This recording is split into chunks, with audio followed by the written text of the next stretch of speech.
My favorite between the reading and the video is definitely the reading. I think intellectual humility is really interesting, recognizing your mistakes, recognizing where you fall short, and then owning up to that, I think is really crucial to success in the long run.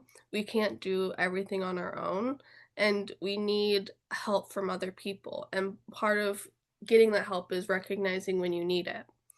I think also the way the article used statistics was really interesting. It divided, um, groups based on, like, age and where they were at in life, so it had high school students, undergraduate students, and then adults. And based on that, it showed that each group experienced intellectual humility differently in different situations.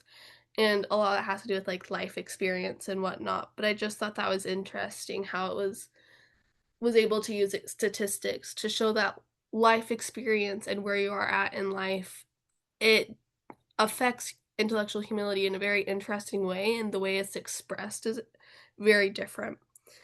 And then the Show Me the Data TED Talk. I like the way statistics are used in that too. She talks a lot about knowing the data about your body, and she uses the phrase show me the data a lot in the video. Um and there's this question she asks at the beginning that I really liked. It was what are people trying to hide with numbers? And the example that she uses specifically is when she was pregnant, and she was overdue. She was like 41, 42 weeks, and the doctor told her that her risk of a miscarriage doubled since she was overdue and she should induce. And she talks about how the risk, it went from 1 in 1,000 to 2 in 1,000. So it went from 0.1% to 0.2%, and that's very, very low. Yet the doctor using the phrase double it, the risk is doubled, that creates this like fear, and it's almost this way of like the doctor perpetuating like what he wants.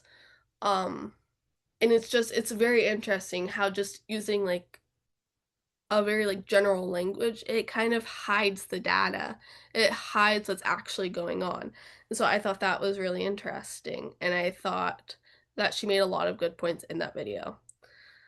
I think the most surprising thing to me, between the reading and the video, was just the fact that, like, so the 3 groups in the article, they all felt intellectual humility in different situations.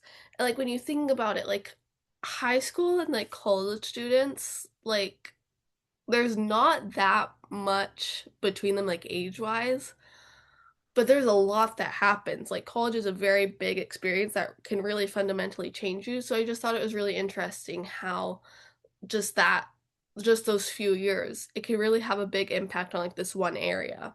But overall, I really like the reading and I really liked the video.